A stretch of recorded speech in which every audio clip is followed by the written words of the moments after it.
نحمده ونستعينه ونستغفره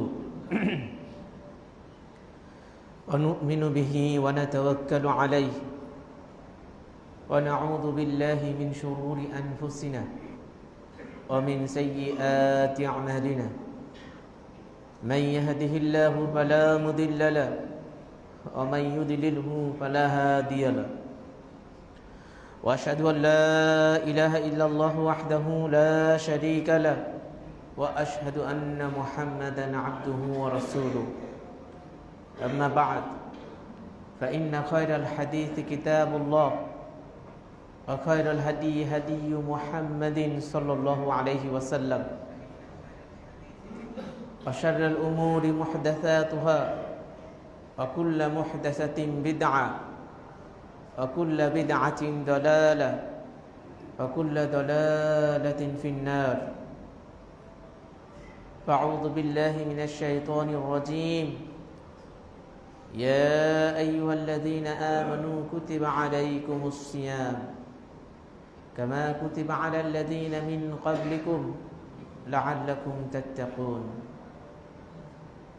فقال النبي صلى الله عليه وسلم من صام رمضان إيمانا واحتسابا غفر له ما تقدم من ذنبه فقال النبي صلى الله عليه وسلم من قام رمضان إيمانا واحتسابا غفر له ما تقدم من ذنبه সকল প্রশংসা আল্লাহ রাব্বুল আলামিনের জন্য যিনি আমাদেরকে অত্যন্ত মেহেরবানি করে আমাদের জীবন বিধান হিসেবে মহাগ্রন্থ আল কুরআনকে আমাদেরকে দিয়েছেন, আমাদেরকে আমাদের গুনাহগুলোকে ক্ষমা করার জন্য আমাদেরকে বিভিন্ন সুযোগ আল্লাহ রাব্বুল আলামিন দান করেছেন। যার অন্যতম একটি সুযোগ, বড় সুযোগ হচ্ছে মাহে রমজান পাওয়া, এই রমজানের সিয়াম পালন করা এবং আরও কিছু আনুষঙ্গিক ইবাদত আঞ্জাম দেওয়া, যেগুলোর মাধ্যমে আল্লাহর ক্ষমা লাভ হয়, আল্লাহর সন্তুষ্টি পাওয়া যায়, দুনিয়ায় কল্যাণ আসে, আখিরাতেও আমাদের এই পুরস্কারের সুসংবাদ আসে। দরুদ এবং তাসলিম প্রিয় নবী মুহাম্মদ রাসূলুল্লাহ সাল্লাল্লাহু আলাইহি ওয়াসাল্লামের প্রতি, যিনি আমাদের কাছে আল্লাহ রাব্বুল আলামিনের দ্বীনকে যথাযথভাবে পৌঁছে দিয়েছেন, যিনি মানুষকে সুসংবাদ দিয়েছেন জান্নাতের, ভয় দেখিয়েছেন জাহান্নামের, শিরক মুক্তভাবে এক আল্লাহর ইবাদতের পদ্ধতি যিনি শিখিয়েছেন, যিনি গোটা জীবনকে আল্লাহ রাব্বুল আলামিনের দ্বীনের জন্য, আল্লাহর ইবাদতের জন্য ব্যয় করেছেন। সম্মানিত দ্বীনী ভাইরা আমার, আল্লাহ রাব্বুল আলামিন এই মাহে রমজানের সিয়ামকে আল্লাহ রাব্বুল আলামিন আমাদের জন্য একটা বড় নিয়ামত হিসেবে দান করেছেন। গত জুমাতে যিনি বক্তব্য দিয়েছেন, হয়তো রমজান এবং সিয়ামের উপরে তিনি আলোচনা করেছেন। এজন্য আমি এই বিষয়টা অল্প করে কথা বলবো এবং আজকে তারাবি সালাতের উপরে অল্প কিছু কথা বলবো, যাকাতের উপরে অল্প কিছু কথা বলবো ইনশাআল্লাহ। যেহেতু আমাদের প্রথম জুমার পরে এটা দ্বিতীয় জুমা, একটা টপিক্সের উপরে আলোচনা রাখাটা কষ্টকর বা হয় না, এই জন্য যে আমাদের অনেকগুলো প্রয়োজন একসাথে এসছে। তো যাক, আল্লাহ রাব্বুল আলামিন সিয়ামকে ফরজ করেছেন লাআল্লাকুম তাত্তাকুন, যাতে আমরা আল্লাহকে ভয় করে চলতে পারি, সাবধানতা অবলম্বন করতে পারি। আল্লাহ যা কিছু হালাল করেছেন, যা কিছু আদেশ করেছেন, সেগুলো সুন্দরভাবে আঞ্জাম দিব। আল্লাহ রাব্বুল আলামিন যা কিছু নিষেধ করেছেন, যেগুলো হারাম করেছেন, সেগুলো থেকে সতর্ক থাকব। নিজেকে আল্লাহর পথে চলার জন্য বিভিন্ন ঝামেলা থেকে সাবধানে রাখা, সতর্ক রাখা, এগুলো হচ্ছে তাকওয়া। আল্লাহর ভয় মনে রেখে আল্লাহর পথে চলা। আল্লাহ যে সিয়ামকে ফলো করলেন তাকওয়ার জন্য, আমরা কতটুকু তাকওয়া বুঝতে পেরেছি, অর্জন করতে পারছি, এটা হচ্ছে আমাদের এখন নিজেদের চিন্তার বিষয়। সিয়াম এমন সুন্দরভাবে মানুষের মনের ভিতরে তাকওয়া সৃষ্টি করে, যেটা অন্য অন্য ইবাদতের ক্ষেত্রে আমরা এতটা বেশি পাই না। সিয়াম অবস্থায় একজন বান্দা অন্তত এই শিক্ষাটা খুব ভালো করে নেয়, দুনিয়া যে কারোর চোখ আমি ফাঁকি দিতে পারলেও আল্লাহ যে দেখছেন, আল্লাহকে ফাঁকি দেওয়ার কোনো রাস্তা নাই। কেউ না দেখুক, আল্লাহ তো দেখছেন। দুনিয়ার কেউ কিছু না জানুক আমার ভুলের কথা, আমার মন্দ চিন্তার কথা, আমার মন্দ পরিকল্পনার কথা, যিনি আমার স্রষ্টা মালিক তিনি তো ঠিকই জানেন। এই চিন্তাগুলো সিয়াম মানুষের মনের ভিতরে তৈরি করে দেয়। অন্য সময় যারা 5 ওয়াক্ত নামাজ ঠিক মতো পড়ে, অন্য ইবাদত বন্দেগী সুন্দরভাবে আঞ্জাম দেয়, তারাও যে ভুলগুলো থেকে এই ইবাদতগুলো করার পরও নিজেকে ঠিক দূরে রাখতে পারে না। যখন ওই মানুষটা সিয়াম অবস্থায় থাকে তখন ঠিকই ওই কাজগুলো থেকে দূরে থাকতে পারে। অধিকাংশ মানুষের বেলায় এটা দেখা গেছে বাস্তবে। আপনি একা ঘরে আছেন, কেউ নাই, ইচ্ছে করলে খাওয়া যায় খাবার, খাই না, কারণ আল্লাহ তো দেখছেন।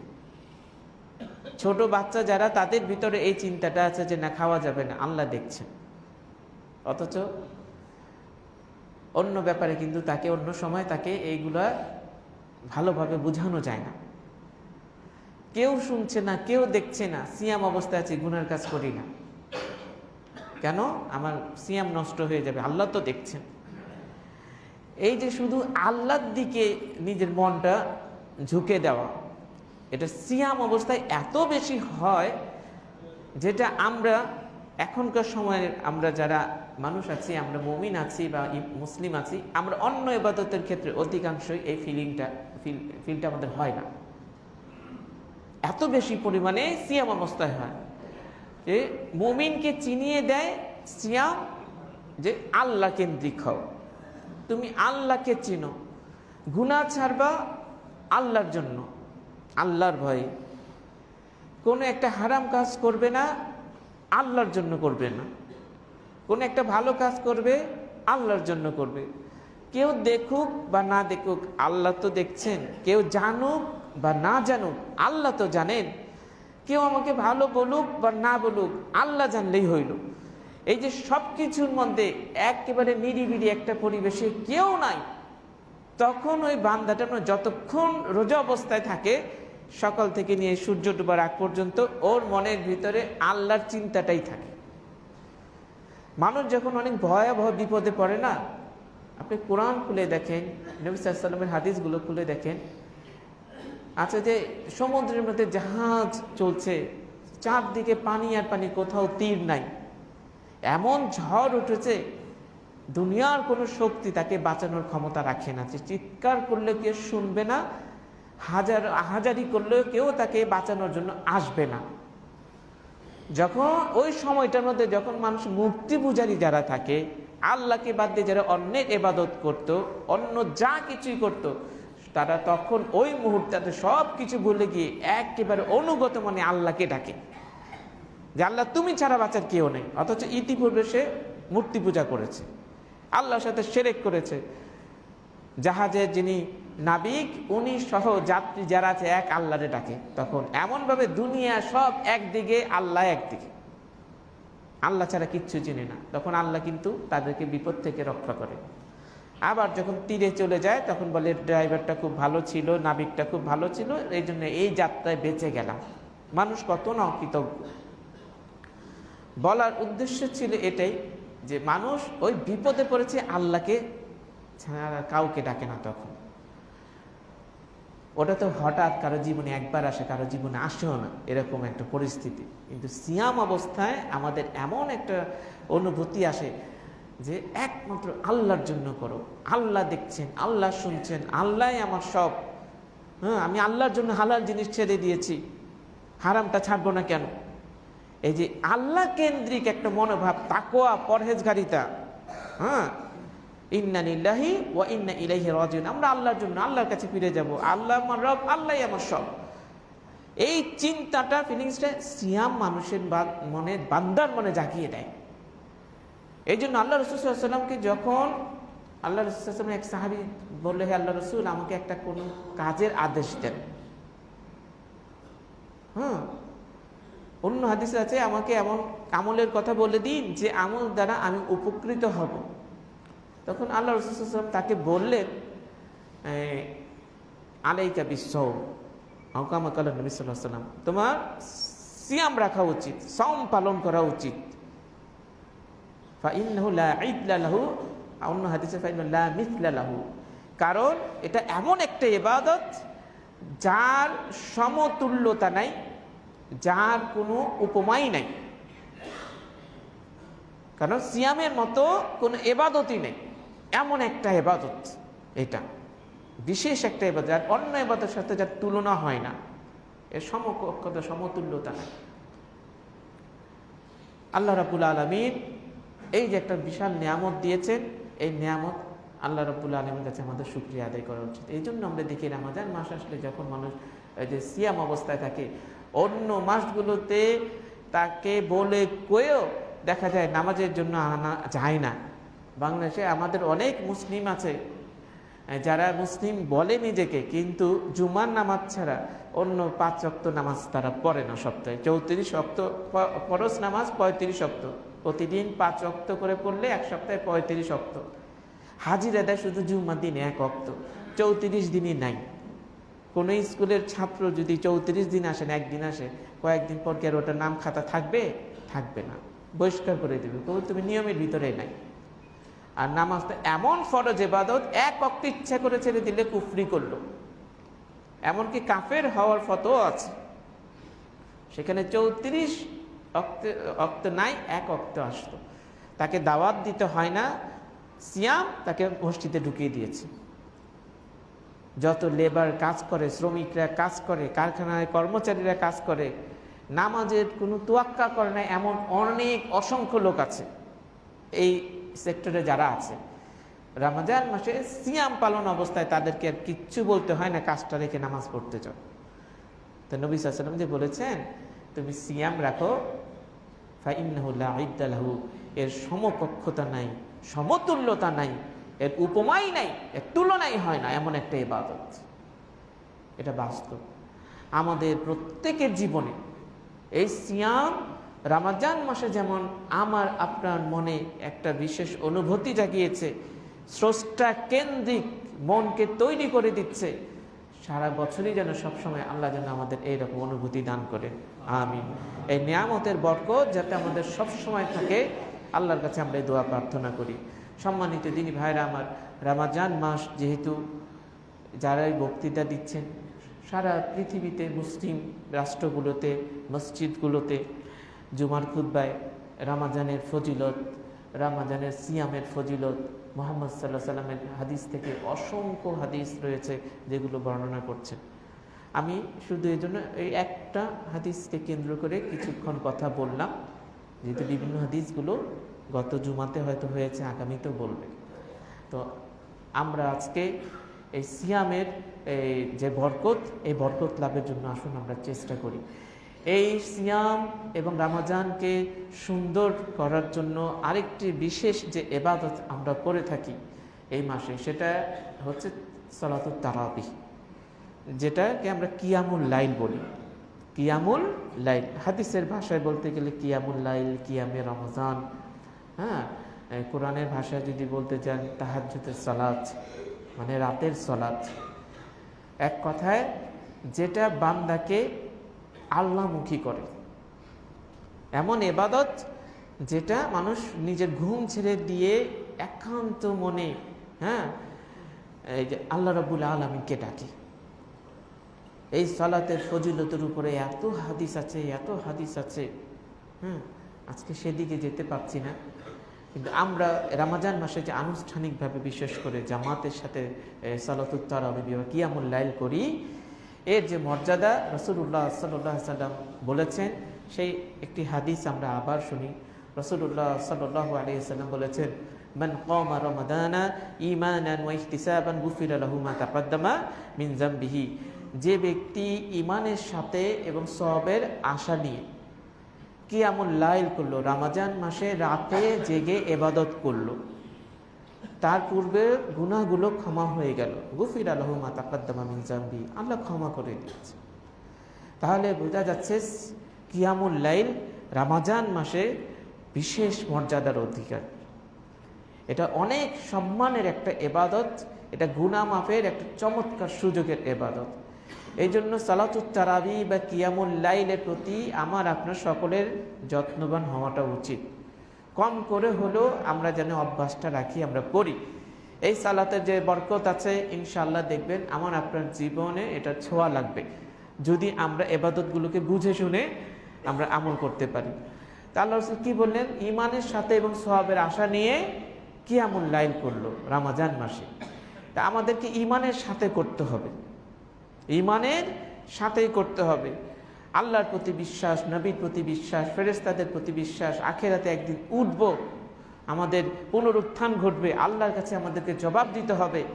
এই যে ঈমানের যে বিষয়গুলো আছে, ঈমান রেখে আমরা সিয়াম রাখবো আর সওয়াবের আশা রাখবো। আমরা আল্লাহর কাছে ভালো কিছুর সওয়াবের আশা রাখবো, প্রতিদান রাখবো। আশাটা কি? আল্লাহ তুমি জাহান্নাম থেকে মুক্তি দিবে, আল্লাহ তুমি আমাদেরকে জান্নাত দিবে, আশা আমাদের রাখতে হবে। আমরা যেন ওই কিছু গুটি কয়েক লোকের মধ্যে ভুল চিন্তায় না পড়ি, এই যে শয়তানের ধোঁকায় না পড়ে এই সমস্ত চিন্তা না রাখি যে ইবাদত করব, আল্লাহ জান্নাত পাওয়ার জন্য করব না।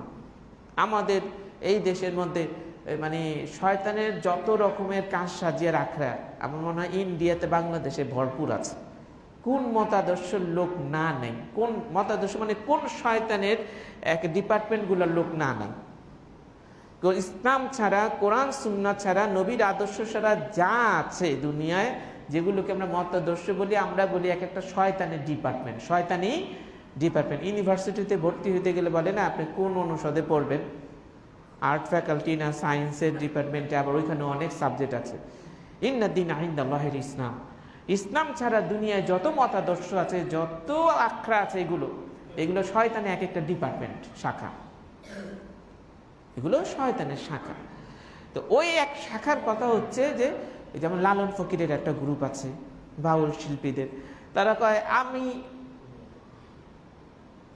আল্লাহর ইবাদত করুম জান্নাত পাওয়ার জন্য না, জাহান্নাম থেকে বাঁচার জন্য না, আল্লাহরে ভালোবেসে করুন। আচ্ছা, রাসূল সাল্লাল্লাহু আলাইহি ওয়াসাল্লাম কি বলেছেন? ইহতিসাবা, ঈমানের সাথে সওয়াবের আশা নিয়ে। কারণ আল্লাহর শিক্ষা, নবীর শিক্ষা এগুলো যে আল্লাহর কাছে ভালো কিছু আশা রাখবা, জান্নাতের আশা করবা, জাহান্নাম থেকে বাঁচার জন্য আকাঙ্ক্ষা রাখবা, দোয়া করবা। তো আমরা ঈমান এর সাথে এবং সওয়াবের আশা নিয়ে আমরা আমাদের ইবাদতগুলো করব। তো বলছিলাম এই যে তারাবির সালাত, কিয়ামুল লাইল, এটা রাসূলুল্লাহ সাল্লাল্লাহু আলাইহি সাল্লাম বলেছেন কি পড়তে পারলে পূর্বের সমস্ত গুনাহ ক্ষমা হয়ে যাবে। কয়দিন পড়ব? যত বেশি পড়তে পারবো তত ভালো, যত বেশি পড়তে পারবো তত ভালো। নবী সাল্লাল্লাহু আলাইহি সাল্লাম জামাতের সাথে কয়দিন পড়েছেন? সাহাবায়ে কেরামকে নিয়ে 3 দিন। কিন্তু তিনি তো সারা বছরই কিয়ামুল লাইল করতেন। 3 দিন জামাতে পড়লো, একা তো পড়াটা বাদ দেননি, একা পড়া বাদ দেননি। রমজান মাস কি, রমজান মাস ছাড়া কি? আল্লাহ রাসূলের স্ত্রী বলেছেন তিনি রাতের সালাত রমজান অথবা রমজান ছাড়া 11 রাকাতের বেশি তিনি পড়তেন না। কোনো বর্ণনায় 13 রাকাতের কথাও আছে। তো এই যে কথা, তাহলে কি বোঝা গেল? আল্লাহ রাসূল রমজান মাসে যেমন কিয়ামুল লাইল করতেন, রাতে সালাত পড়তেন, ঠিক রমজান মাস ছাড়া বাকি 11 মাসেও তিনি কিয়ামুল লাইল করতেন। এখন আমরা যদি খালি কাটি কয়দিন পড়ুম কম, কয়দিন পড়লে চলবো কম। তো নবী যদি সারা মাসই পড়ছে, সারা বছরই 12 মাস পড়ছে, মানে আমি আপনি কাটুন কেমনে কর কইতে পারি জামাতে আমার মোটামুটি কয়দিন পড়লে হইব কিনা, কিন্তু আমি একা ঠিকই পড়ুন, ছাড়বো না। তাইলে কথাটার একটা গ্রহণযোগ্যতা থাকে, দাম থাকে কথাটার। যে আমি সবসময় পড়ি, জামাতে হাজির মাঝে মাঝে হই, কিন্তু মাঝে মাঝে হই না, নিজে একাই পড়ি আমি, তাহলে ঠিক আছে। খালি কয়দিন পড়লে হয়। এই কয়দিন পড়ার ফাঁকি নিয়ে বাংলাদেশের মধ্যে চালু হয়ে গেছে 3 দিনে কোরআন শরীফ খতমের, উমুক গাউসুল আজম না উমুক তুমুক মসজিদ 7 দিনে কোরআন খতম হইব। ওই তবলিগের যেমন চিল্লায় বেরোয় অনেকে গাঠটি নিয়ে, অনেকে এই যে গাঠটি নিয়ে বলে 3-4 দিনে কোরআন খতম। এইবার না দিয়ে আমি বেরোইতেছি না, গেলাম আর সারা মাস তারাবির কোনো খবর নাই, এক খতম দিয়ে এসে বলছে কি পড়লো কি শুনলো আল্লাহ রাব্বুল আলামিন ছাড়া কেউ ভালো জানেন না। হ্যাঁ, তো নবী সাল্লাল্লাহু আলাইহি ওয়াসাল্লাম জামাতের সাথে 3 দিন পড়িয়েছে। তিনি ছিলেন বাইরে পড়েছে, সাহাবায়ে কেরাম আমার পিছনে যুক্ত হতে হতে জামাত হয়েছে। 3টাই ছিল কি বেজোর রাত, রমজান মাসের শেষ দশকের বেজোর রাত ছিল 3টা, কিন্তু তিনি একা করেছেন আপনি এই যে গোটা মাস গোটা বছর। তো কিয়ামুল লাইল অনেক গুরুত্বপূর্ণ একটা ইবাদত।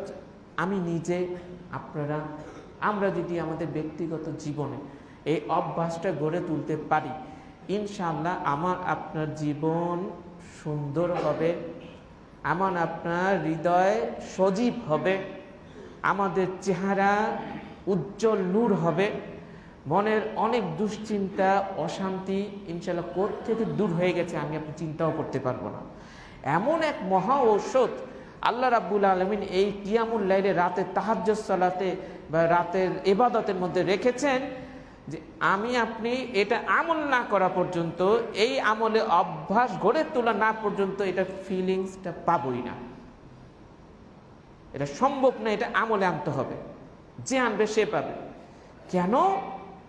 ওই যে একটা বড় একটা ওষুধ আছে, অনেকগুলোর মধ্যে একটা মহা ওষুধ আছে, সেটা কি বা একটা মহা শিক্ষা আছে। মানুষ যখন রাতের বেলা একা সালাত আদায় করে, রমজান মাস হোক কিংবা রমজান ছাড়াই হোক না কেন, এক আল্লাহ ছাড়া মনের ভিতরে আর কিচ্ছু থাকে না। নিরিবিলি অন্যরা ঘুমিয়ে আছে, কিয়ামুল লাইল করতেছি, কবরের কথা মনে হয়, নিজের জীবনের ভুলগুলোর কথা মনে হয়, কেউ দেখছে না, একা একা কান্নাকাটি করে, দুনিয়া আখেরাত তার চোখের সামনে যেন ভাসতেছে। বান্দার সাথে আল্লাহ যে একটা নিবিড় সম্পর্ক হয়, একা কথা বলে নিরিবিলি, এই পরিবেশটা কিয়ামুল লাইলে যতটা সুন্দরভাবে হয় অন্য সালাতের ক্ষেত্রে এটা পাওয়া যায় না। আল্লাহর সাথে একটা সম্পর্ক বিশেষ, এই সম্পর্কটা আপনার জীবনের, আমার জীবনের যত গ্লানি আছে, দুশ্চিন্তা আছে, কিভাবে যে রিমুভ করে দেয় আমল না করা পর্যন্ত আমি আপনি বুঝতেই পারবো না। এটা হলো অভ্যাসের ব্যাপার, প্র্যাকটিক্যালি আসতে হবে। এই মহা ঔষধগুলো, মহা নিয়ামতগুলো আল্লাহ আমাদেরকে দিয়ে দিয়েছেন। আমরা আজকে দুর্ভাগা, আমি আপনি হতভাগা। আল্লাহ এত কিছু দিয়েছেন, সুযোগ দিয়েছেন, আমরা কোনো অপশনগুলোকে ঠিক মতো করে আমরা নিচ্ছি না হাতে। অধিকাংশ মানুষের নিচ্ছি না। আমরা খালি বলি দুনিয়ার ব্যস্ততার জন্য আমি পারি না, আরে সংসারের অশান্তির জন্য আমি পারি না, ব্যবসা নিয়ে এত টেনশন, মন দিল কিছু ঠিক নেই। আরে মিয়া, আপনি এইগুলোতে অভ্যাস হন না। দেখেন না দুশ্চিন্তা কোন দিক দিয়ে দৌড় মারে, আপনার অশান্তি কোন দিক দিয়ে পালায়। আপনি যে কি একটা পারফেক্ট ম্যান হয়ে যাবেন আপনি আমল না করা পর্যন্ত বুঝতে পারবেন না। কোনো সিঙ্গাপুর, থাইল্যান্ড কোনো ওষুধ লাগবে না, আপনি কিয়ামুল লাইল অভ্যাস করেন। আমি করি। হ্যাঁ, একটা অদ্ভুত প্রশান্তি আল্লাহর পক্ষ থেকে নাজিল হবে, দেখবেন এই অন্তরের মধ্যে, মাইন্ডের মধ্যে। আমি আপনি তো বুঝার চেষ্টা করি না, এর জন্য কামাই, 2 হাতে কামাই, মনে শান্তি নাই, কত কিছু করি, ইমানের স্বাদ পাই না। আসল জায়গা থেকে যে সরে যাচ্ছি, আসুন না আমরা বাস্তবে আসি। আল্লাহ, জীবন তো চলেই যাচ্ছে, এখন কি মরতে কি আর বয়স লাগে? তারপরে তো অধিকাংশেরই তো কারো 40 পার হয়ে গেছে, কারো 30 বছর পার হয়েছে, কারো 50-60 পার হয়ে গেছে। আছে কয়দিন? আল্লাহ যে কতগুলো নিয়ামত দিলেন, দুনিয়ার প্রশান্তি, যে বলে ইসলাম দুনিয়ার শান্তি, আখেরাতে মুক্তি, দুনিয়ার শান্তি আসবে, যে ইবাদতগুলো দিয়েছেন আল্লাহকে পাওয়ার, কয়টারে আমরা যত্ন করে, সুন্দর করে, খেয়াল করে, একে মনে দিলে লাগায় আমরা করি না? আমি না আপনি? এই জন্য তো আমাদের জীবনগুলো এলোমেলো হয়ে যাচ্ছে, প্রশান্তি পাই না। আল্লাহ যেন এই নিয়ামতগুলোকে আমাদের সুন্দরভাবে আঞ্জাম দেওয়ার, গ্রহণ করার তৌফিক দেন, আমিন। সম্মানিত দিনী ভাইরা, বলছিলাম তারাবির সালাত কয়দিন পড়ব, যে জিনিস এত উপকার, কিয়ামুল লাইল কয়দিন পড়বো, রাতের বেলা জেগে জেগে আল্লাহকে কয়দিন ডাকবো, এত উপকার, আমি কয়দিনে সীমাবদ্ধ করব। রাতের নামাজ নবীজি সারা বছর পড়েছেন, রমাজান কি রমাজান ছাড়া কি, তার স্ত্রীদের বলছেন। আমি কয়দিন বাদ দেবো, কয়দিন রাখবো, আমি আপনি কয়দিন পড়ি। যদি বলি সুন্দর হয় কোনটা, গোটা জীবনের জন্য তাহাজ্জুদকে নিজের অভ্যাসে পরিণত করি, যে যত করব সে তত নিয়ামতের মধ্যে থাকবো, শান্তিতে থাকবো ইনশাআল্লাহ। সম্মানিত দিনী ভাইয়েরা আমার, আমরা এই যে তারাবির সালাত করি, নবী করিম সাল্লাল্লাহু আলাইহি সাল্লামের যে সুন্নাহ কোরআন তেলাওয়াতের ক্ষেত্রে আমরা জানি তিনি এক এক আয়াত পড়তেন, থেমে থেমে পড়তেন, একটা করে আয়াত পড়তেন, থেমে থেমে পড়তেন। যদি ওই নিয়ম কানুনগুলো আমাদের দেশের কিংবা আন্তর্জাতিক পর্যায়ে যারা কারি অধিকাংশ এটা ফলো করে না, এটা সুন্নাহ। দেখা যায় এক নিঃশ্বাসে সূরা ফাতিহা শেষ, এক নিঃশ্বাসে অনেকগুলো আয়াত শেষ। যে যত আয়াত ওয়াকফ না করে এক নিঃশ্বাসে পড়তে পারবে তত বেশি আল্লাহু আকবার করে চিৎকার দেয়, ঠিক না? কিন্তু সুন্নত যে ছুটে যাচ্ছে, এই দিকটা আমি আপনি কয়বার খেয়াল করেছি? সুন্নত কি একটা একটা করে আয়াত পড়তেন, থেমে থেমে তিনি পড়তেন। ওয়ারাত্তিলিল কুরআনা তারতিলা, তারতিলের সাথে, ধীরে ধীরে সাথে সুন্দরভাবে কোরআন তেলাওয়াত করো। কারি সাহেবদের বিষয় নিয়ে কথা বলার জন্য বললাম না, কথাটা এমনিতে বললাম এই জন্য যে কোরআনকে মনের হৃদয় মাধুর্য দিয়ে পড়তে হবে, বুঝতে হবে, শুনতে হবে। দুনিয়ার যত কিতাব আছে মানুষের তৈরি করেছে, লিখেছে, যা কিছু করছে, কোরআন তো আল্লাহর কালাম, আসমান থেকে এসেছে নূর, এটা নূর, মহানূর, মহা ঔষধ এই কোরআন। এটাকে সুন্দর করে পড়তে হবে না? সুন্দর করে তো পড়তে হবে। তো এই তারাবির সালাতে আমরা কোরআনটাকে তেলাওয়াত করি, এই সুন্দরটাকে অসুন্দর করে দেওয়ার জন্য যত রকম আয়োজন, কম্পিটিশন, এগুলো তো আমরা অধিকাংশ মানুষই বাদ রাখলাম না। খতম যুক্ত করা, ওই যে কিছুক্ষণ আগে বললাম 7 দিনে কোরআন খতম হইব তারাবি, 3 দিনে কোরআন খতম হইব তারাবি, এগুলো কি শুরু হয়েছে? এগুলো আপনাকে তো আল্লাহ খতমের কথা জিজ্ঞেস করবেন না, খতম হয়েছে কি না, কয় খতম দিয়েছো তুমি তারাবিতে। এক ভাই প্রশ্ন করলো, কয়েকজনে এইভাবে প্রশ্ন করেছে আমাদের কাছে আইসা, আচ্ছা আমি তো অমুক মসজিদে নামাজ পড়ি, এখন আমার কিছু কাজের জন্য রমজান মাসে অমুক এলাকায় যাইতে হয়, তমুক এলাকায় যাইতে হয়, এখন আমি যে ওইখানে যে তারাবি পড়বো, আমি কি আমার মসজিদে তারাবির মতো নেকি পাবো? কথাটা বুঝলাম না প্রথমে, পরে বললাম আসল কথাটা কি। এখানে তো পুরোটা খতম হইতেছে, কিন্তু ওইখানে গিয়ে তো ওরা এই পাড়াটার পড়বো না, এই পৃষ্ঠাটার পড়বো না, কারণ আমি তো ওই পৃষ্ঠাটা শুনলাম না। তাহলে কি আমার কোরআন খতমের তারাবির নেকিটা হইব? দেখেন কত ভুল ইনফরমেশন আমাদের মাথায়গুলোতে ঢুকে গেছে। আপনি কিয়ামুল লাইল করেন, এটাই হচ্ছে মেন ধর্তব্য বিষয়। আপনি ওই মসজিদের লোকে ওই কত পাড়া পড়তেছে, পাতা পৃষ্ঠা সব মিলায় মিলে আমার অন্য এলাকা যাইতে হইব, এইগুলো কই আছে রে ভাই? এগুলো সব আজাইরা কথা। বাচ্চাদের মতো এগুলো ধর্মের ব্যাপারে আমরা কেন শিশুদের মতো হয়ে যাচ্ছি আমরা? এগুলো সব ভুয়া কথা। এগুলো আপনি যেখানে, যে এলাকাতে, যে মসজিদে কিংবা একও যদি আপনি পড়েন, আমি পড়ি, যত সুন্দর কিয়াম করব। নবী সাল্লাল্লাহু আলাইহি ওয়াসাল্লাম সালাতের কি ব্যাখ্যা দিয়েছেন আয়েশা রাদিয়াল্লাহু তাআলা আনহা, তার স্ত্রীদের হাদিসগুলো শুনেন সাহাবায়ে কেরাম। তিনি 4 রাকাত পড়তেন, তিনি এত দীর্ঘক্ষণ কিয়াম করতেন, রুকু এত দীর্ঘ করতেন, সেজদায় এত দীর্ঘক্ষণ থাকতেন। তুমি ওর দীর্ঘতা সম্পর্কে, সৌন্দর্য সম্পর্কে আমাকে জিজ্ঞেস করো না। এত লম্বা রুকু, এত লম্বা সেজদা, এত লম্বা কিয়াম, দাঁড়িয়ে থাকতেন, কেরাত পড়তে থাকতেন, পড়তে থাকতেন। কত সুন্দর, কত লম্বা ছিল, জিজ্ঞেস করো না আমারে। কই একটা জায়গায় লেখা আছে কোরআনের পৃষ্ঠা মিলায় মিলায় তারপরে শেষ করছে কিয়ামুল লাইল? খতমের কথা লেখা আছে? আজকে 1.5 পারাই পড়তে হইব, আজকে 1 পারাই পড়তে হইব। 2 পৃষ্ঠা কে কারণে কম পড়লেন, আপনি বেশি পড়লেন কেন?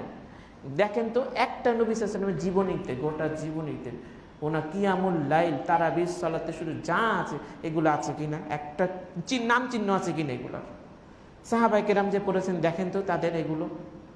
আমরা কেন এগুলো অপ্রয়োজনীয় চিন্তাগুলোর মধ্যে জড়াই গেছি? আমাদের কোরআন শোনার একটা ব্যবস্থা হয়েছে, আল্লাহ রাব্বুল আলামিন তৌফিক দিলে গোটা কোরআন শুনবেন। একবার কোনো 3 খতম হলে 3 খতমই হইব, 2 খতম হলে 2 খতম, আবার না হলে 10 পারা দিয়ে গোটা রমজানই করবেন। নামাজটা সুন্দর হচ্ছে কিনা, আপনি তেলাওয়াত শুনে মজা পাচ্ছেন কিনা, এইগুলো হলো মুখ্য বিষয়। কয় পৃষ্ঠা, কত দ্রুত, কয় খতম, এগুলো বাদ দিয়ে দেন। আমরা সুন্দরভাবে কোরআন তেলাওয়াত শুনবো। যারা হাফেজ আছে তারাবি পড়াবে। হেফজ পড়াটা এত সহজ কিছু না, কঠিন আছে। অনেক মেহনতের পরে একটা বাচ্চা বা ছেলে বা মেয়ে হাফেজ হয়। তাদের জন্য উত্তম হয় তাদের যে মাদ্রাসাগুলো থেকে পড়ে সুর শেখানো, কোরআনকে সুললিত কণ্ঠে তেলাওয়াত করতে হবে, যাতে আমি পড়ে আমি মজা পাই, যারা শুনতেছে তারা শুনে মজা পায়। তো সুললিত কণ্ঠে কোরআন তেলাওয়াত করতে হবে। এক নিঃশ্বাসে শেষ করা, কয় পারা পড়ে ফেলেছি 15 মিনিটে 20 মিনিটে, এগুলো না। আমরা আসুন সুন্দরভাবে কোরআন তেলাওয়াত শুনি, সুন্দরভাবে কোরআন পড়ি। 1 ঘন্টার প্যাকেজে আমরা নিয়ে না যাই। 20 রাকাতের আলারাও 8 রাকাত আলারাও যে রাকাত পড়তেছে 1 ঘন্টায় 1 ঘন্টায় শেষ করবেন, প্যাকেজ ধরে দিছেন, এগুলো করেন না। ধীরে সুস্থে পড়েন। আল্লাহ রাব্বুল আলামিন আমার আপনার কিয়ামটা সুন্দর হয়েছে কিনা, নামাজের মধ্যে খুশু ছিল কিনা, ধ্যান কতটুকু ছিল, এগুলোর অনুপাতে কিন্তু সওয়াব হয়। আপনি ফরজ সালাতের ক্ষেত্রে, অন্য সালাতের ক্ষেত্রে আপনার হাদিসের কিতাব খুলে দেখেন, সেখানে এই কথাগুলো আছে যে এই যে নামাজ পড়লাম আমরা, এসে ধরেন এই যে সাপোজ জুমার সালাতটাই পড়লাম বা পড়ব, এই সালাতে কেউ পায় 10 ভাগের 9 ভাগ নেকি, কেউ পায় 8 ভাগ নেকি, কেউ পায় 7 ভাগ নেকি, কেউ পায় 6 নেকি। 10-এর মধ্যে নাম্বার ওঠে না, পরীক্ষা দেয়, 10-এর মধ্যে 8 পাইছে, 9 পাইছে, 6 পাইছে, এই রকম কমতে থাকে নাম্বার, নেকির পরিমাণ। কিসের উপরে ভিত্তি করে? সলাতের খুজুর উপরে। কার মনোযোগ সলাতের মধ্যে অনেক সুন্দরভাবে ছিল আল্লাহর প্রতি, কে মন ধ্যান দিয়ে খুজুর সাথে আল্লাহকে মনের মধ্যে, মানে আল্লাহর চিন্তাগুলো মনে রেখে সলাত আদায় করেছে এক ধ্যানে, সে সলাতের নেকি পাবে একরকম। আর নামাজের দাঁড়িয়ে দোকানে চিন্তা, অমুক চিন্তা, তমুক চিন্তা, দাঁড়াইছে ঠিকই, মন তো 4 দিকে ঘুরতেছে আর উঠতেছে, ও তো একরকম নেকি পাবে না। আর মন কোথায় ঘুরতেছে আর উঠতেছে এটা কে জানে? আল্লাহ রাব্বুল আলামিন। আর নেকি তো তিনিই দিবেন, যিনি অন্তরের খবর রাখেন। দাঁড়াইছে ঠিকই, মনে কি কয়, কোরআনেই তো আছে, তোমাদের অন্তরে যা কিছু জাগ্রত হয়, চিন্তা আসে, সব আল্লাহ জানেন। কোরআন সুন্নাহ খুলে দেখেন, আল্লাহ রাব্বুল আলামিন জ্ঞানের কথা আছে। দুনিয়ার কেউ না জানুক, আল্লাহ মানুষের মনের খবর জানেন। তো আমি আপনি দাঁড়াইছে ঠিকই, দাঁড়ায় কি আসলে এইখানে আছি না কোন জায়গায় চলে গেছি, আল্লাহ তো ঠিকই জানেন। ইমাম সাহেব আর আমার বন্ধু বান্ধব কেউ না জানুক, আমাদের সবার অবস্থার খবর কে জানে? আল্লাহ। এই জন্য সালাতের নেকিগুলো হয় কিভাবে? এক হইল মন ধ্যান ঠিক আছে কিনা, তারপর কি নামাজ যে পড়তেছি নামাজটা সুন্নতি তরিকা হচ্ছে কিনা, এটা বাহ্যিকভাবে দেখা যায়, কিন্তু মন ধ্যান ঠিক আছে কিনা এটা তো আল্লাহ রাব্বুল আলামিন সবচেয়ে ভালো জানেন। এই দুইটা দিক ঠিক রেখে আপনি সালাত করবেন, নেকির পরিমাণ বাড়বে কমবে। এই জুমার সালাত আজকে আমরা সবাই পড়বো, কেউ 10-এ 10 নিয়ে যাবে, কেউ 9 পাবে, কেউ 2 পাবে, কেউ হয়তো অর্ধেক নিয়ে চলে যাবে। কেন? কে সুন্দর করে নিয়ম কানুন অনুযায়ী সুন্নতি তরিকায় নামাজ পড়ছে, এটা একটা আলাদা নাম্বার আছে। আর মন ধ্যান কতটা ছিল, খুশু কতটা ছিল, ধীর স্থিরতা কতটা ছিল, সুন্দরভাবে পড়ছে, এইটার উপরে আবার একটা আলাদা নেকি হবে। এইভাবে মিলেই মানুষ সওয়াব পায়। এই জন্য হাজিরা দিলেই একেবারে 100-র মধ্যে 100 নাম্বার নিয়ে বের হয়ে গেলাম, এই কথা কিন্তু ভুল। আশা করি বুঝতে পেরেছেন। তো ফরজ সালাতের ক্ষেত্রে হোক, নফল সালাতের ক্ষেত্রে হোক, তারাবি সালাতের ক্ষেত্রে হোক, আমাদের সালাতগুলো যত মন ধ্যান দিয়ে আল্লাহর প্রতি মনোনিবেশ করে ভয় রেখে সালাত আদায় করব, নেকির পরিমাণ তত বাড়বে। আর এইখানে দাঁড়ায় আছি কিন্তু গেছি অন্য জায়গায় চলে গেছি, তো সেটারও ওই পরিমাণই আসবে নাকি। আল্লাহ যেন আমাদেরকে বুঝার তৌফিক দেন। আমরা সকল সলাতে তারাবির সলাত সহ আমরা খুজুর সাথে আমল করার চেষ্টা করব। তারাবির সলাতকে আমরা যেন ওই যে মেশিনের মতো না করে স্বয়ংক্রিয় মেশিনের মতো উঠবো আর নামবো। আর যে পাখি মোরগ ওরা যে খাদ্য ঠোকরায় খুব দ্রুত খায়, এরকমভাবে যেন আমরা সিজদা থেকে উঠি আর না নামি। আমরা একটা ইবাদতকে সুন্দরভাবে করার জন্য চেষ্টা করি। আল্লাহ আমাকে আপনাদেরকে তৌফিক দান করুন। তারাবির সালাত, রোজা, সাক্ষী, কত রকমের কথা যে আমাদের বাংলাদেশের মধ্যে আছে। আরব দেশের লোকেরা এগুলো যদি আরবি ভাষায় ওদেরকে বলা যেত হাসতো, বুঝছেন? আরবি ভাষায় যদি বলা যেত হাসাহাসি করতো, ওরা কি কয় এরা পাগল। তারাবি, রোজা, সাক্ষী, তুই তারাবি পড়াস নি তো রোজাই হয়নি, বুঝছেন? প্রত্যেকে পাইলে এই কথা। নবীজি বলছে বলে নেই, কোরআনে আছে নাই, কোন সাহাবি কইছে কয়নি, তুমি প্রত্যেকে মানা নিয়ে এই কথাগুলো। একটা জিনিস গুরুত্বপূর্ণ কিন্তু এটার সাথে রিলেটেড না, আমি কেন ওটার সাথে শর্ত লাগাই দেবো এটার, এটা তো ঠিক না। তারাবি সালাত আলাদা ফজিলতের ইবাদত, সিয়াম ফরজ এটা আলাদা একটা ইবাদত, এটা কোনো সাক্ষী না। হ্যাঁ, তারাবি না পড়লে রোজা হইব না এই কথা ভুল। যেমন সাক্ষী না তেমন রোজা হইব না এই কথাও ভুল। আপনি ওই ইবাদত ওই ফজিলতের জন্য করবেন, আর সিয়াম তো ফরজ, এটা রাখতে হবে। আমরা এইগুলো অপ্রয়োজনীয় কথাগুলো যেন আমরা না বলি। তারাবির পরে সংক্ষিপ্ত সময় আমি ছোট্ট করে বলতে চাচ্ছি জাকাতের ব্যাপারে, ঠিক আছে? আমাদের জাকাতের সময় হয়ে আসছে। আমাদের জাকাতের সময় হয়ে আসছে বলে ইসলাম তো আর আমাদেরকে বাধ্যতামূলক করে দেয়নি যে রমজান মাসে জাকাত দিতে হবে। জাকাতের বয়স হচ্ছে কোনটা? ব্যবসা বাণিজ্য, টাকা পয়সা, সহায় সম্পত্তি যখন পাইলেন, ইনকাম হচ্ছে, ওই যখন পাইলেন, তারপরে ওই বছরটা ঘুরে যখন 1 বছর পূর্ণ হবে তখন। আমরা আমাদের দেশের লোকেরা অনেক বেশি চালাক, কিংবা এই খুব ইমোশনাল, কিংবা আমরা বলতে পারি যে সবের বেশি প্রত্যাশী, যেভাবেই ব্যাখ্যা করি না কেন, তো আমরা রমজান মাসে নেকি পাওয়ার জন্য এটাকেই বছর ধরে নিছি। অধিকাংশ মুসলমানই বাংলাদেশের রমজান মাসে জাকাতটা বের করে। তো এই জাকাত নবী করিম সাল্লাল্লাহু আলাইহি সাল্লাম আমাদেরকে আদায়ের নিয়ম পদ্ধতি শিক্ষা দিয়েছেন। কোরআনুল কারীমের মধ্যে আল্লাহ রাব্বুল আলামিন বলে দেন, কুজ মিন আমওয়ালিহিম সাদাকাতান তুতাহহিরুহুম ওয়া তুযাক্কিহিম বিহা। হ্যাঁ, মানুষের তার মুমিনদের কাছ থেকে, মুসলিমদের কাছ থেকে জাকাত নিন, মানুষের কাছ থেকে। হ্যাঁ, এই জাকাত আদায়ের মাধ্যমে তাদেরকে পবিত্র করুন, পরিশুদ্ধ করুন। ব্যক্তি যেমন পবিত্র পরিশুদ্ধ হয়, ঠিক তেমনিভাবে এই যে আত্মাও পরিশুদ্ধতা পায় জাকাতের মাধ্যমে। কৃপণতা থেকে পরিশুদ্ধ হয়, মাল সম্পদ পবিত্র হয়।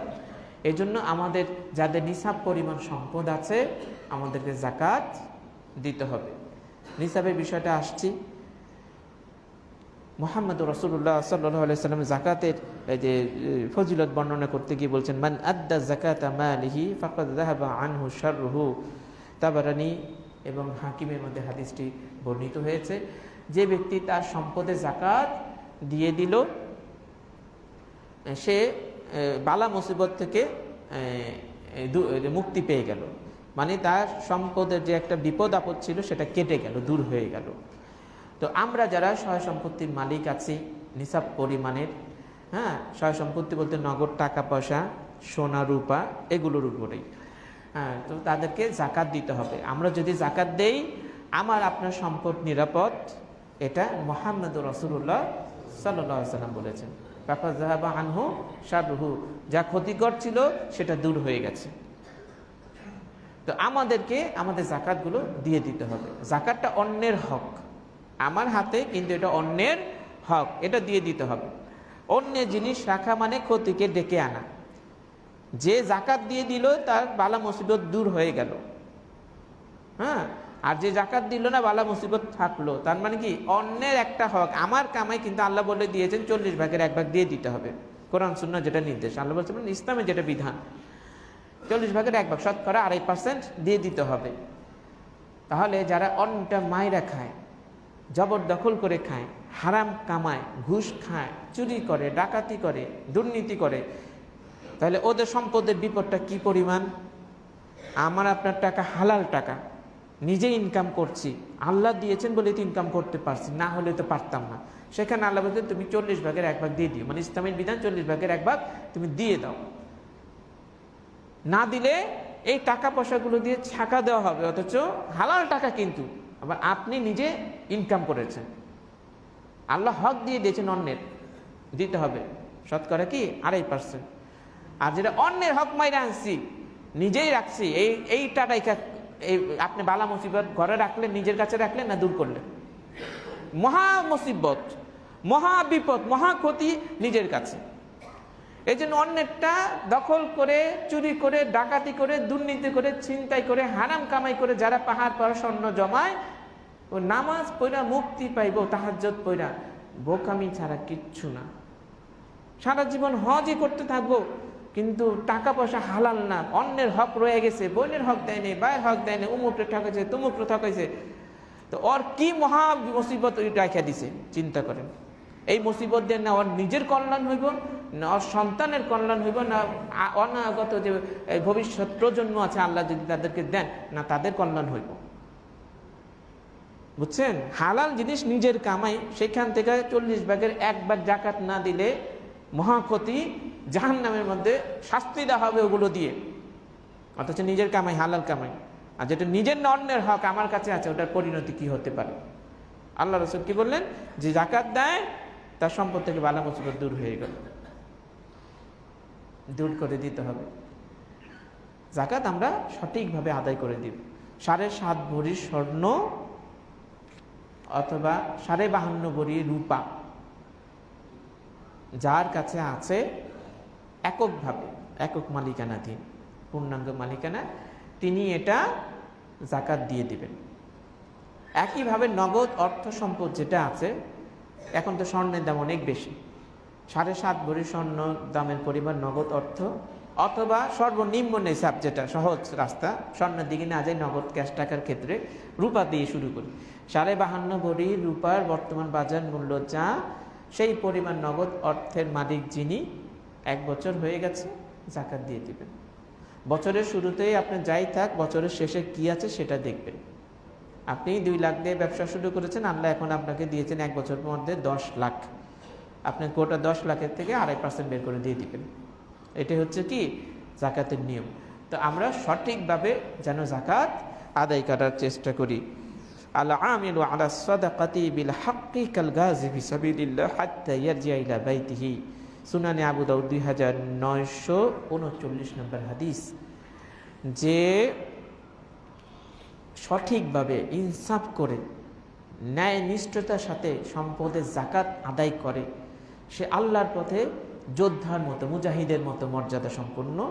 ওই মুজাহিদ যতক্ষণ না পর্যন্ত সে তার বাড়িতে ফিরে আসে, অর্থাৎ বাড়িতে ফিরে আসার আগ পর্যন্ত একজন মুজাহিদ যুদ্ধের ময়দানে জিহাদে রত থাকে, ওর যে একটা মর্যাদা, ইজ্জত, ফজিলত, ন্যায় নিষ্ঠতার সাথে, ইনসাফের সাথে, কোনো কৃপণতা না রেখে, চালাকি না করে সুন্দরভাবে যে জাকাতটা দিয়ে দেয় মন খুলে, হ্যাঁ, তার মর্যাদা ঠিক ওই মুজাহিদের মতো। কে বলেছেন? মুহাম্মদুর রাসূলুল্লাহ সাল্লাল্লাহু আলাইহি ওয়াসাল্লাম। তো আমরা সঠিকভাবে ইনসাফের সাথে জাকাত আদায় করব।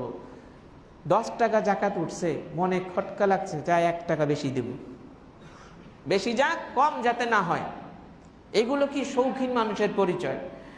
আপনি দেখবেন যারা শৌখিন না, আল্লাহ ওদের বরকত দেয়, খরচ করলে কমে না, আল্লাহ দেয়। সবার বাড়িতে সবাইকে খাইতে পারে না, দেখবেন যার বাড়িতে মানুষ আসে আর খায়, আল্লাহ আবার দেখতে সারা জীবন খাওয়াইতে আছে, আর কমে না। যারা খাওয়ায় না, ওরা মানুষের মন অপায় না, ওর ধন সম্পদের বরকত নাই, দিলে কমে না। হাদিসে কুরসিতে যে বনি আদম তুমি দাও, খরচ করো, তোমার উপরে আবার খরচ করা হবে। কে করবেন? আল্লাহ রাব্বুল আলামিন। আমার হাতে কত উঠবে, আল্লাহর হাতে কত উঠবো? আল্লাহর দেওয়াটা কত বড় দেওয়া, হ্যাঁ, যে রহমত, বরকত পাওয়া, হ্যাঁ, মানুষের ভালোবাসা পাওয়া, দোয়া পাওয়া, এগুলো তো একটা আল্লাহর দান। তো সব কিছু কে দিবে? আল্লাহ রাব্বুল আলামিন। তো আমরা ইনসাফের সাথে জাকাত দেব। জাকাতের সময় এসে গেলে অনেকে চালাকি করে, রমজান মাস আসতেছে, জাকাত দিতে হবে, জাকাত দিতে হবে। আবার নমুক ব্যাংকের মধ্যে 1 কোটি টাকা আছে, 50 লাখ টাকা, জলদি ওইটা দিয়ে একটা জমি কিনি, জমিটা কিনা ফেলেই তো, আর জাকাত দিতে হইতেছে না জমির উপরে, যে কোনো একটা কাজে খাটায় ফেলবো, বুঝছেন, যে খাতটার মধ্যে জাকাত হয় না, তার মানে সে জাকাত থেকে মুক্ত হয়ে গেল। এই চালাকি করলে ক্ষতি আছে। হ্যাঁ, কোরআন খুলে দেখেন, ওই যে হাফেজ সাহেব আছেন, কয় এই গাছে যত ফল হয়েছে কয় ভোর রাইতে যে সব পারো, আছে না কোরআনে? ফকির মিসকিন কেউ যাতে না খাড়ায় থাকে, খাড়াইলেই তো দিতেই গো। ভাইরা ভাইরা পরামর্শ করছে, রাত বেলা যাবো, গভীর রাইতে সব কাম সাইডে ফেলামো, সকালে খাড়ায় থাকলে দেখবো কিচ্ছুই নাই, আমগো কাজ শেষ। আল্লাহ এমন ক্ষতি করে দিচ্ছেন, পুরো বাগানের ফল সব শেষ। চালাকি করছে না? চালাকি করছে, মানুষের দিব না।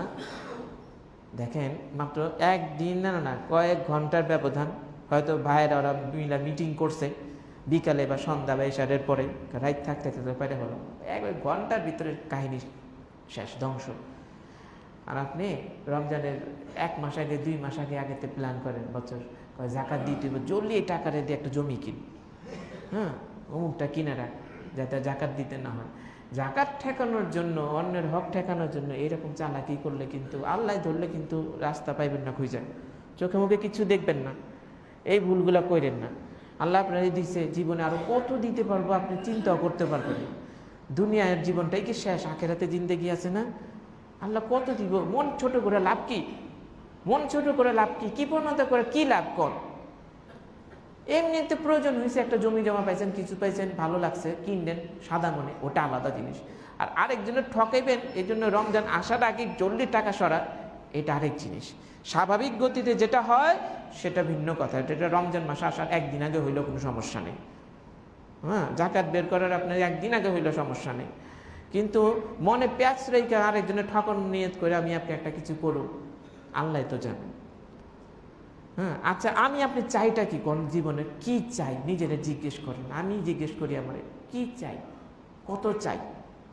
সব কিছু চাওয়ার মধ্যে কিন্তু একটা জিনিস সবার আগে চাই, এবং সব চাওয়ার মধ্যে এইটাই মেন চাওয়া, সেটা কি? শান্তি। আচ্ছা, কোন চালাকি করে, কাউরে ঠকাইয়া, কৃপণতা করে কোন মানুষ দুনিয়ায় শান্তি পেয়েছে? যদি কেউ না পায় থাকে, আমি পাবো কোনোদিন, আপনি কোনোদিন পাইবেন? মানুষের ঠকায়া কে কোনোদিন ভালো থাকতে পারছে? যদি দুনিয়ার ইতিহাসে কেউ না পারে, আমি পাবো, আপনি পাইবেন? মানুষের মনে আঘাত দিয়ে কেউ যদি শান্তি না পায় থাকে, কল্যাণ না পায় থাকে, আমি পাবো, আপনি পাইবেন? কতটা ক্লিয়ার, আয়নার মতো ক্লিয়ার। এই ক্লিয়ার রাখার পরে কেন আমরা ভুলগুলা করি বলেন? বাচ্চাদের মতো আচরণ করি। এগুলো আমাদের বাদ দেওয়া দরকার। মন ফ্রেশ রাখবেন। হ্যাঁ, কোনো চালাকি না। আপনি দিবেন মানুষের, আল্লাহ কয়নি যে তুই সবই দে। নিজের সচ্ছলতা বজায় রেখা খুশি মনে ভালোটা দিয়ে দিবেন, আল্লাহ আবার আপনি দিব। হয় দুনিয়া পেবেন, না আখিরাতে পেবেন। কখন যে পেবেন, আপনি না পেলে আপনার বংশ দ্বারা পাইব। আল্লাহর জন্য যা করে মানুষ দুনিয়ায়, কোনোটাই লসে নেই। দোয়ার ব্যাপারে হাদিস শুনছেন না? হয় তাৎক্ষণিক দোয়া কবুল হইব, নয়তো দেরিতে কবুল হইব। আর যদি দুনিয়ায় কবুলই হইল না, আখিরাতে আল্লাহ আপনার এমন দেওয়া দিবে, আপনি তখন হাসরের ময়দানে খাড়ায় কইবেন যে আল্লাহ, দুনিয়া যদি কোনো একটা দোয়া আমার না কবুল হইতো, আমার যে দেয়া হয়েছে আমি মহা খুশি। বান্দা বলবো, এটা বাধ্য হইব এগুলা বলতে। আল্লাহর জন্য কাজ করলে কোনো লস নাই। হয় তাৎক্ষণিক পাইবেন, নাহলে দুনিয়ায় দেরি করে পাইবেন। আপনি পান নাই, আপনার ছেলে মেয়ে নাতি নাতকের বংশরা পাইব। না পাইলে আপনি আখেরাতের মধ্যে গিয়ে পাওয়া যাবেন। যে কাজে লস নাই, ওই কাজে বোকামি আমি আপনি যেন না করি। আল্লাহ আমাদের বুঝদান করুক, আমিন। যাদেরকে জাকাত দেব, সুন্দর ভাষায় ব্যবহার করার চেষ্টা করব। আজকে সে দরিদ্র, কালকে তো আমিও হইতে পারি, আপনিও হইতে পারেন, ঠিক না? দুনিয়া তো পরীক্ষার জায়গা রে ভাই, দুনিয়া পরীক্ষার জায়গা। আল্লাহ কাউরে দিয়া পরীক্ষা করে, কাউরে আল্লাহ না দিয়া পরীক্ষা করে।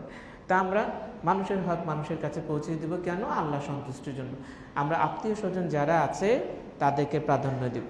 গরিব আত্মীয় স্বজন থাকলে তাদেরকে প্রাধান্য দিব। তারপরে অন্য যারা আছে তাদেরকেও দিব। আল্লাহ তো খাতে দিয়েছেন জাকাতে, কারা হকদার, ফকির, মিসকিন, হ্যাঁ, এগুলো ফি সাবিলিল্লাহ। খাতের 8টা খাতের কথা বলে দিয়েছেন। আপনি 8টার মধ্যে 8টা তো দিতে পারেন, প্রয়োজনে 1টাও দিতে পারেন, 2টা খাতেও দিতে পারেন, কোনো অসুবিধা নেই। আমাদের ঢাকা শহরগুলোতে গ্রাম অঞ্চলের অনেক শিল্পপতি ধরনের ব্যক্তিরা ঢাকায় সেটেল। ধানমন্ডি, গুলশান, বনানী, বাড়িধারা, উত্তরা, এইগুলো জায়গাতে বিশাল বিশাল সম্পদের মালিক। কারো 100 বাড়ি, 50টা বাড়ি, টাকা পয়সা খাওয়ার মানুষ নেই, এমনও আছে। নিজের বংশের বাতি জ্বালানোর লোক নাই, ছেলে মেয়ে কিচ্ছু নাই, দুনিয়ার সম্পত্তির মালিক আছে না মানুষ, অনেক আছে, চোখে দেখেছি এমন লোকগুলারে। তো এই যে টাকা পয়সা আল্লাহ দিছে, আপনার এত দিছে, আপনার অমুক চাচাতো ভাই, অমুক ফুফু, অমুক খালা, বাড়ি নাই, ঘর নাই, একটা ঘরের মধ্যে থাকে। বিশেষ করে পুরান ঢাকা যারা থাকে, বাড়ি ঘরে কত সমস্যা জায়গার। আবার গ্রাম অঞ্চলে যারা থাকে, বেড়ার ঘরে, টিনের ঘরে, বৃষ্টি পড়ে, কত কষ্ট। আরে মিয়া, আপনারা আল্লাহ যা দিছে পকেটে খালি একটু যারা মারলে ওর 20 তালা কি ওর 5 তালা বিল্ডিং উঠা জায়গা এক বছরের মধ্যে। আপনি ঢাকায় থাকেন, গুলশানে, বনানীতে, ডানকুটি, উত্তরাতে, আপনি এত বড় বড় ফ্ল্যাট। আপনি গ্রামের ফুফুটা যে ঝুপড়ির ঘরের মধ্যে থাকতেছে, আপনি কয় কোটি টাকা জায়গা ধরছে দেখেন তো। গ্রামের মধ্যে 3 তালা 5 তালা বাড়ি বানায় দিতে পারবেন, গ্রামে এত বড় বিল্ডিং দরকার নেই, একতলাই বানায় দেন না তারে আপনি। ঢাকা শহরের মধ্যে আপনি একটা ঘরে 2টা ঘরে থাকে, ছোট্ট ফ্ল্যাট, 10 জন সন্তান, থাকবো কই 3 জন ভাই, সম্পত্তি কিচ্ছু নেই, ইনকাম মানে ছোট চাকরি করে, আপনি চাচা লাগেন, অমুক লাগেন, আপনার ইয়ের থেকে একটা জায়গা কিনা, 5 কাঠা জায়গা কিনা দেন না, কিনা বিল্ডিং উঠায় দেন। আত্মীয় কয়জন গরিব যার 2টা করে ফ্ল্যাট নিয়ে নেয়? আপনাদের জাকাত দিতেই হইব। আপনি অন্য জায়গা দেন, আত্মীয় স্বজনগুলোর একটু খাড়া করে দেন না, সচ্ছল করে দেন। দিন কিন্তু চলে যাইব, আপনিও থাকবেন না, আমিও থাকব না, যারে দেন না ওইও থাকবো না, বুঝছেন? হিসাব কিন্তু সব লিখিত হয়ে গেছে, হাসরের ময়দানে গিয়ে ধরা খেয়ে যাবে। আল্লাহ আমাদের এগুলো বুঝার তৌফিক দেন, আমরা যেন সাদা মনে, পরিষ্কার মনে দিনের কাজ করি, মানুষকে ভালোবাসতে শিখি। আল্লাহ আমাদের দিনের পথে থাকার তৌফিক দান করেন, আমিন। আলহামদুলিল্লাহ, আলহামদুলিল্লাহ ওয়া কাফা ওয়া সালামুন আলা ইবাদিহিল্লাযীনা ইসতাফা, আম্মা বা'দ। قال الله تعالى: أعوذ بالله من الشيطان الرجيم. إن الله ملائكته يصلون على